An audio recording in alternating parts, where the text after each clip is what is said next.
Hi hi hi Shemi മാഷാണ്. അപ്പൊ ഇന്ന് മാഷ് വന്നത് എക്സാമിന് വളരെ ഇമ്പോർട്ടന്റ് ആയിട്ടുള്ള ഒരു ചോദ്യം നിങ്ങൾക്ക് പരിചയപ്പെടുത്തി തരാനാട്ടോ. അപ്പൊ ഈ 5 മാർക്കിന്റെ ചോദ്യമാണ്. നിങ്ങൾക്ക് വളരെ സിമ്പിൾ ആയിട്ട് 5 മാർക്ക് നേടാം. അത്രയും നല്ലൊരു ചോദ്യമാണ് നിങ്ങൾ ഇന്ന് പരിചയപ്പെടാൻ വേണ്ടി പോകുന്നത്. എന്താ നമുക്ക് നോക്കാട്ടോ. ഇവിടെ നോക്കിക്കേ, ഞാനൊരു സർക്കിളിന്റെ റേഡിയസ് ആരം ഇവിടെ മാർക്ക് ചെയ്തിട്ടുണ്ട്. അതുപോലെ തന്നെ ഇപ്പുറത്ത് ഒരു സർക്കിളിന്റെ ഡയമീറ്റർ മാർക്ക് ചെയ്തിട്ടുണ്ട്. എന്താണ് റേഡിയസ്, അതായത് എന്താണ് ആരെന്നും അതുപോലെ എന്താണ് ഡയമീറ്റർ, എന്താണ് വ്യാസം എന്നുള്ള കാര്യവും നിങ്ങൾ എല്ലാരും അറിഞ്ഞിരിക്കണം. അങ്ങോട്ടും ഇങ്ങോട്ട് മാറിപ്പോരുത് കേട്ടോ. ഇതൊക്കെ നിങ്ങൾ വേർതിരിച്ച് അറിഞ്ഞിരിക്കണം. എന്താണ് റേഡിയസ്, എന്താണ് ആരം?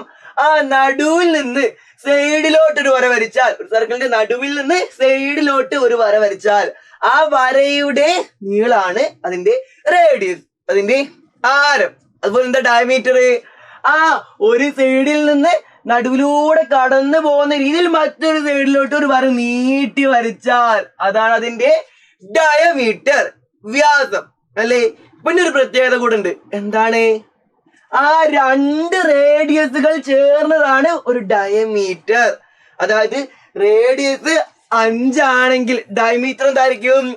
5 + 5. അതായത് 2 റേഡിയസുകൾ, 2 ആരങ്ങൾ തമ്മിൽ കൂടി ചേർന്നതാണ് എന്ത്? ഡയമീറ്റർ, വ്യാസം. അപ്പൊ ആരം തന്നിട്ട് വ്യാസം കാണാൻ വേണ്ടി എന്ത് ചെയ്താൽ മതി? 2 പ്രാവശ്യം ആരത്തിനെ കൂട്ടിയാൽ മതി, അല്ലെങ്കിൽ 2 കൊണ്ട് മൾട്ടിപ്ലൈ ചെയ്താൽ മതി.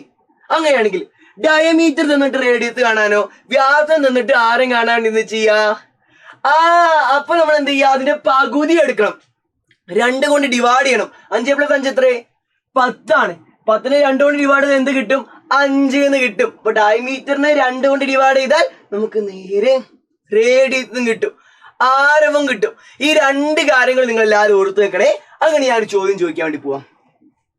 ഇവിടെ കണ്ടോ, നമ്മുടെ റഹീമും ഡെയ്സിയും അനുശ്രീയും ഒക്കെ ഒരു സർക്കിൾ വരച്ചു, ഒരു വൃത്തം വരച്ചു. അതിൽ റഹീം വരച്ച സർക്കിളിന്റെ റേഡിയസ് ആരം 2 സെന്റിമീറ്റർ ആണ്. അങ്ങനെയാണെങ്കിൽ ഡയമീറ്റർ എന്താണ്?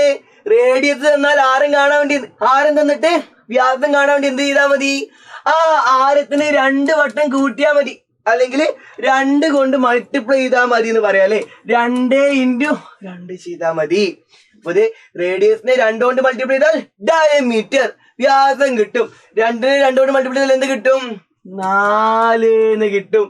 അപ്പൊ റേഡിയസ് 2 സെന്റിമീറ്റർ ആണെങ്കിൽ ഡയമീറ്റർ എന്താണ്? 4 സെന്റിമീറ്റർ. അങ്ങനെയാണെങ്കിൽ അടുത്തത് ഡയമീറ്റർ 6 സെന്റിമീറ്റർ ആണെങ്കിൽ എന്താണ്? വ്യാസം 6 സെന്റിമീറ്റർ ആണെങ്കിൽ ആരം എന്താണെന്ന ചോദ്യം, റേഡിയസ് എന്താണെന്ന ചോദ്യം. ഡയമീറ്റർ തന്നിട്ട് എങ്ങനെ റേഡിയസ് കാണുക? ഡയമീറ്റർ തന്നിട്ട് റേഡിയസ് കാണാൻ വേണ്ടി എന്ത് ചെയ്താൽ മതി? 2 കൊണ്ട് ഡിവൈഡ് ചെയ്താൽ മതി. ഈ കാര്യങ്ങൾ ഓർത്ത് വെക്കണേ. റേഡിയസ് തന്നിട്ട് ഡയമീറ്റർ കാണാൻ വേണ്ടിയിട്ട് 2 കൊണ്ട് മൾട്ടിപ്ലൈ ചെയ്താൽ മതി. ഇനി ഡയമീറ്റർ തന്നിട്ട് റേഡിയസ് കാണാൻ വേണ്ടിയിട്ട് ഡയമീറ്റർ 2 കൊണ്ട് ഡിവൈഡ് ചെയ്താൽ മതി. അപ്പോ റേഡിയസ് കിട്ടും. ഡയമീറ്റർ 6 ആണെങ്കിൽ റേഡിയസ് എന്തായിരിക്കും? ഡയമീറ്റർ 2 കൊണ്ട് ഡിവൈഡ് ചെയ്താൽ നമുക്ക് റേഡിയസ് കിട്ടും. 6 ഡിവൈഡ് ബൈ 2, 6ന്റെ പകുതി എന്താ? 3 സെന്റിമീറ്റർ ആണ് എന്ത്?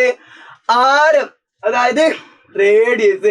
ഡയമീറ്റർ 6 സെന്റിമീറ്റർ ആണെങ്കിൽ റേഡിയസ് 3 സെന്റിമീറ്റർ.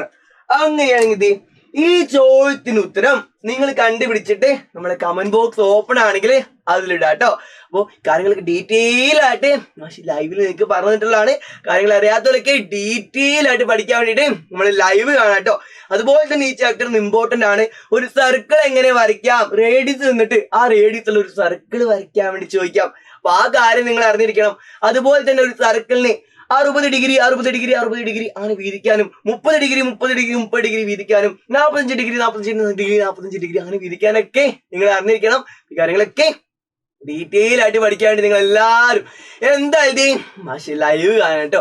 മാഷി ഇനി ഇതുപോലെ യൂസ്ഫുൾ ആയിട്ടുള്ള വീഡിയോസ് ആയിട്ട് വരും. ഇതുപോലെ യൂസ്ഫുൾ ആയിട്ടുള്ള വീഡിയോസ് കിട്ടാൻ വേണ്ടി നിങ്ങൾ ഇപ്പോൾ തന്നെ നമ്മുടെ ചാനൽ സബ്സ്ക്രൈബ് ചെയ്യാനും, അതുപോലെ എല്ലാ ഫ്രണ്ട്സിനും ഇപ്പോൾ വീഡിയോ അയച്ചു കൊടുക്കാനും, താഴെ കാണുന്ന ലൈക്ക് ബട്ടൺ അടിക്കാനും മറക്കരുത് കേട്ടോ. നമുക്ക് എന്തായാലും അടുത്ത വീഡിയോയിൽ കാണാം. Bye bye.